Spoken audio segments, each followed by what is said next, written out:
बात बेबात पे अपनी ही बात कहता है। मेरे अंदर मेरा छोटा सा शहर रहता है। दोस्तों, मेरा नाम है नीलेश मिश्रा। कहानियां सुनाता हूं।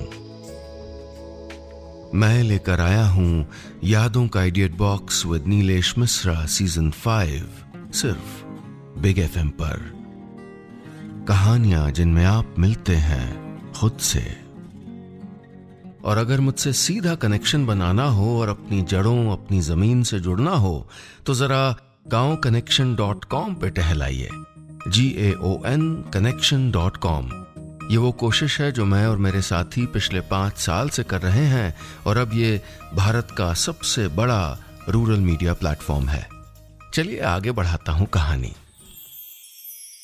दोस्तों, मैं आपको सुना रहा हूं अपनी मंडली की सदस्य रश्मि कुलश्रेष्ठ की लिखी कहानी कच्ची डोर। इस कहानी में अब तक आपने सुना आरुषि प्रणय की दूसरी पत्नी और चीनू की दूसरी माँ है।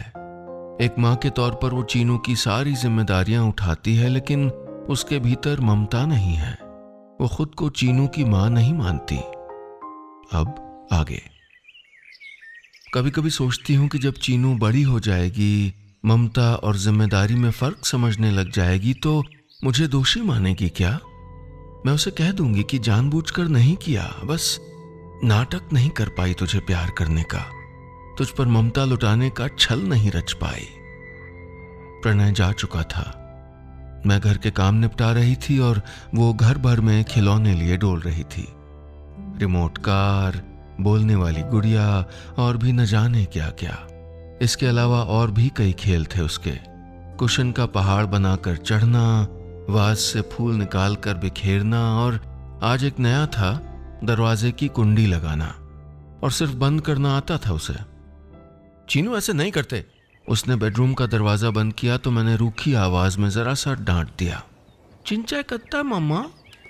उसने टीवी की ओर उंगली दिखाते हुए किसी कार्टून कैरेक्टर की शिकायत की। हाँ ठीक है, तुम नहीं करना अब, कहते हुए मैं वहीं जमीन पर बैठ गई।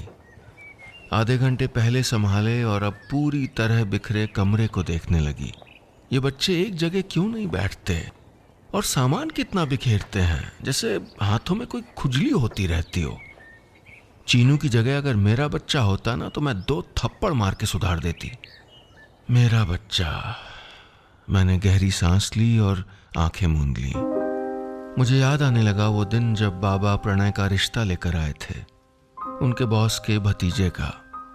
बाबा, मुझे पढ़ाई करनी है, करियर बनाना है। बाबा ने तर्क दिया कि शादी के बाद भी पढ़ाई की जा सकती है। 22 की उम्र में आजकल कौन शादी करता है, लोग क्या कहेंगे? मैंने बाबा को डराना चाहा, लेकिन वो डरे नहीं। डर की जगह लोभ ने ले ली थी, मेरी खुशियों के लोभ ने। लड़के का अपना घर है, इकलौता है, दिल्ली में अकेले रहता है।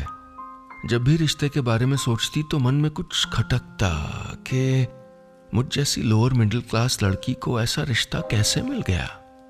मुझे एक बार और मिलना है लड़के से, अकेले। जिस रोज मैंने माँ बाबा को कहा तो वो ऐसे खुश हुए जैसे मैंने शादी के लिए हाँ कर दी हो। मैं ये सब याद कर ही रही थी कि बाहर दरवाजे की घंटी बजी। मैं चौंकी।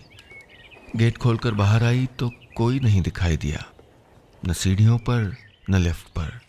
भुनभुनाते हुए मैं घर के सामने पहुंची तो पांव ठिठके। फ्लैट की इकलौती एंट्री पर जो लोहे का डिजाइनदार दरवाजा लगा था, जिस पर कुछ दिनों पहले मैंने मच्छर वाली जाली वेल्ड करवाई थी, जिसे मैं खुला छोड़कर आई थी, वो बंद था।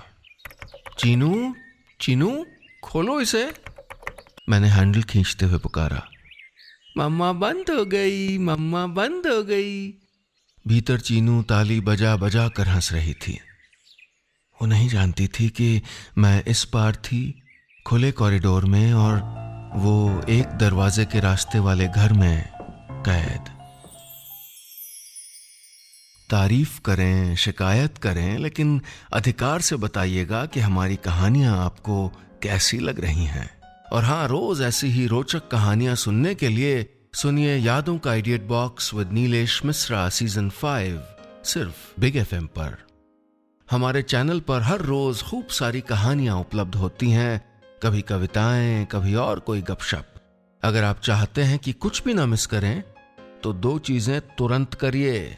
ये ऊपर जो घंटी का निशान देख रहे हैं ना, इस बेल आइकॉन को दबाइए, इसे क्लिक करिए। सब्सक्राइब जहां लिखा है उसको भी क्लिक करिए। चलिए मिलते हैं बहुत जल्दी नई कहानी के साथ। सुनते रहिएगा यादों का idiot box with Nilesh Mishra season 5, सिर्फ बिग FM पर।